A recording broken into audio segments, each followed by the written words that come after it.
Alrighty then, 7.3, proving that a quadrilateral is a parallelogram. 7.3, proving, hey, if this is a quadrilateral, how can we prove that it's a parallelogram? So, some things you need to do first. So you need to this right here on the page 376, page 376. Just listen, do not copy it yet. Just listen, do not copy it yet. So, hey, there's a quadrilateral, and if both pairs of opposite sides of the quadrilateral are congruent, then it's a parallelogram. Huh, what'd you know? Don't copy it, just listen. What about this one? Parallelogram, opposite angles, converse. Well, if it's a quadrilateral, it has four sides. If both pairs of opposite angles are congruent, those are congruent, those are congruent, boom! That's going to be a parallelogram. Don't put in your notes yet. Hold on. What about this on page 378? I don't know if you can't see it, but it says 378. There we go. This right here says, ooh, you got a quadrilateral. And if one pair of opposite sides of the quadrilateral, if they're parallel and congruent, boom, then that's going to be a parallelogram. Okay, so it's a quadrilateral, and if you have,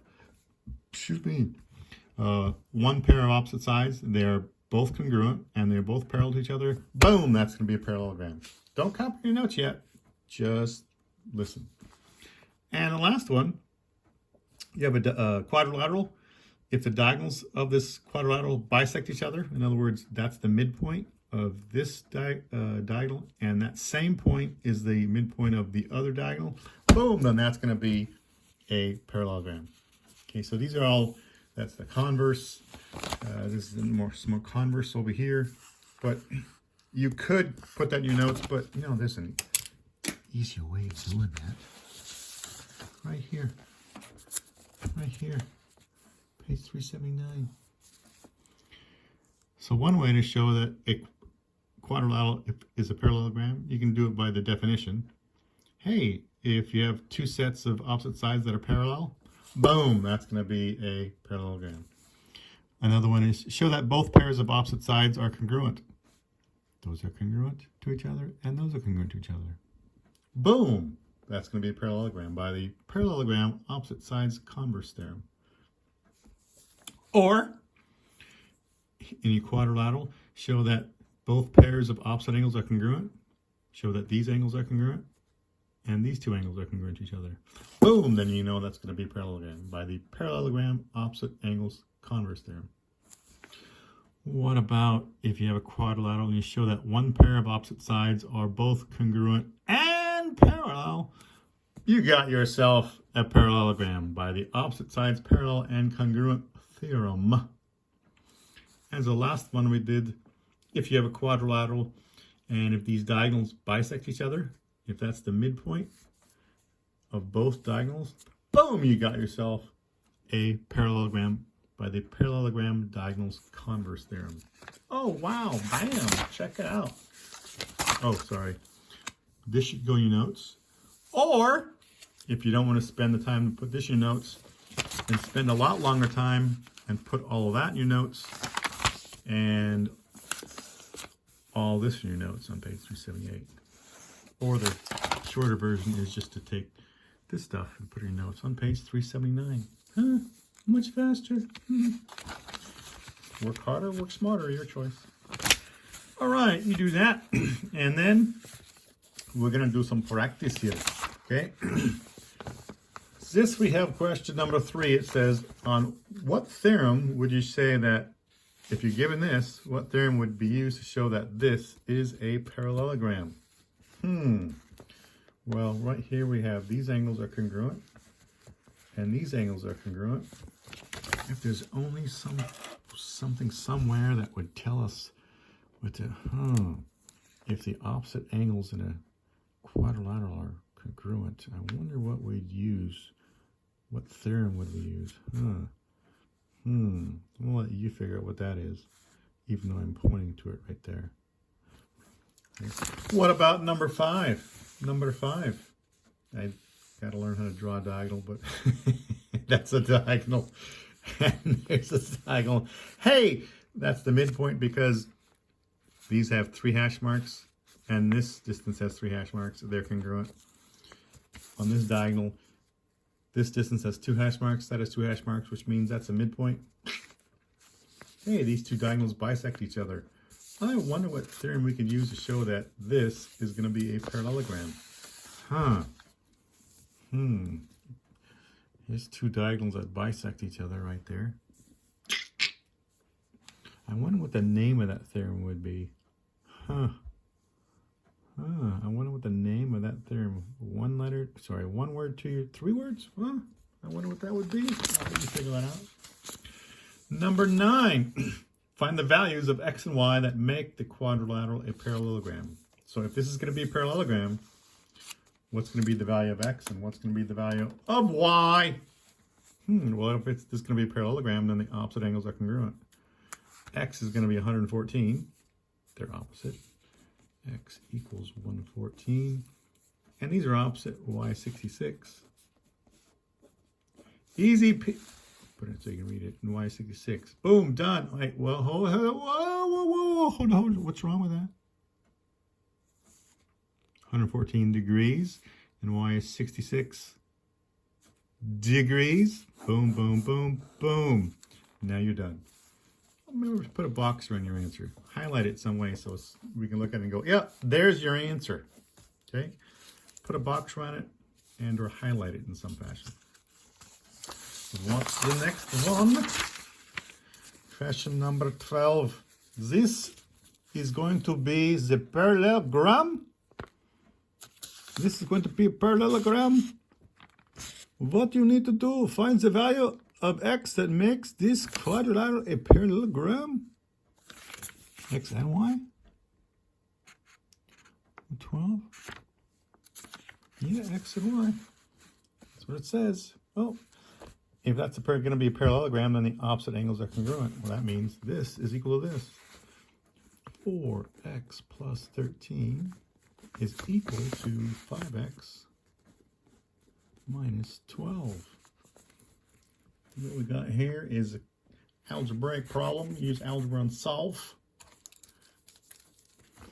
The variable is x. It's on both sides. Which one's larger?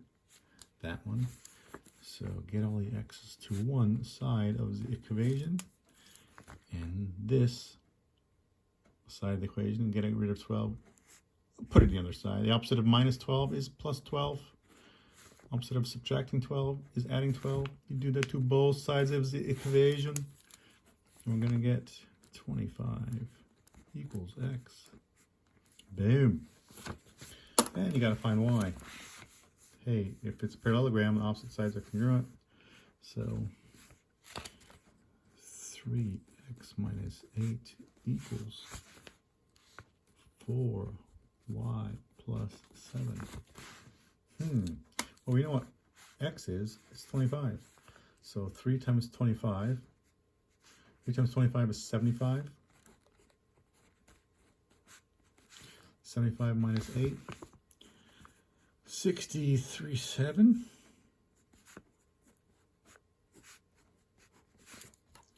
Subtract 7 on both sides. 60 equals 4y. Y's right there. Take the, how do you get the 4 to the other side? You divide both sides by 4. And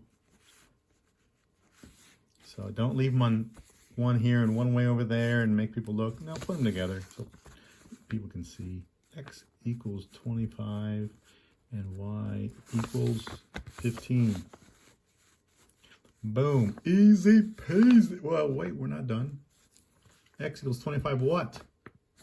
Oh, they don't give us any units here. So x equals 25 units and y equals 15 units. And then put a box around your answer so we know what your answer is. So we can say, hey, boom, wow, after all this whole mess, oh, the answer's right there. It's in a box. Makes it easy for people to see the work. Okay. Question 15. Question 15 finds the value of x that makes this a parallelogram. If this is a parallelogram, these two sides, they're opposite sides, they are parallel, and they would have to be congruent. So if they're both congruent and parallel, this is a parallelogram. Oh, well, make these things two equal to each other. 3x plus 5 equals 5x minus 9. 5x minus 9. The variable is x. It's on both sides. Which x is larger? That one. So get all the x's on the larger side. That means we're going to take the 9 and put it on the other side of the equation. 2x. This is 14th. Divide both sides by 2. X 7. Bam. Bada bing, bada bang, bada boom. X equals 7. Done. Oh, wait. What? What do we got to do? X equals 7. There you go. Now, wait, what? What do we got to do? Oh, put a box around it. Oh, wait. Before we do the what? 7 units. Now we're not done. What are we going to do? Oh, put a box around it. Oh, gotcha. So that way, when you look at all this whole mess, where's the answer? Oh, the answer's right where they put a box around it. Makes it easier to someone to read your work. Question 18. This says right here, graph the quadrilateral with the given vertices in a coordinate plane. Then show that the quadrilateral is a parallelogram. So question number 18. E is -3, 0. F is -3, 4. G, point G is 3, -1, and H is 3, -5. Bing, look at that. Oh man, wasn't that fantastic? I did that with all those sounds. Oh wow. Hey, we have to show that it's a parallelogram? Well, one way is to show that the opposite sides are congruent, same length. So this side, these are opposite. 1, 2, 3, 4. That's 4 units in length. 1, 2, 3, 4 units in length. Now we just show these are the same length. We can use the Pythagorean theorem. So I'm going to make a little triangle right here. So 1, 2, 3, 4, 5, 6. And 1, 2, 3, 4, 5. 6 over 5 down. Should be the exact same for this one.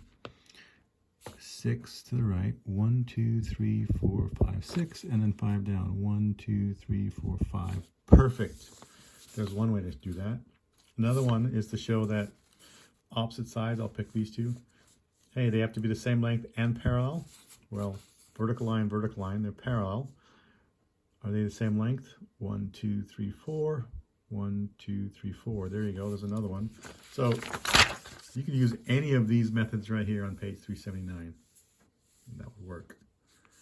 I don't want to measure the angles with a protractor because that's not that accurate. Show that all sides are parallel. You can do that and use a slope. These are both vertical lines.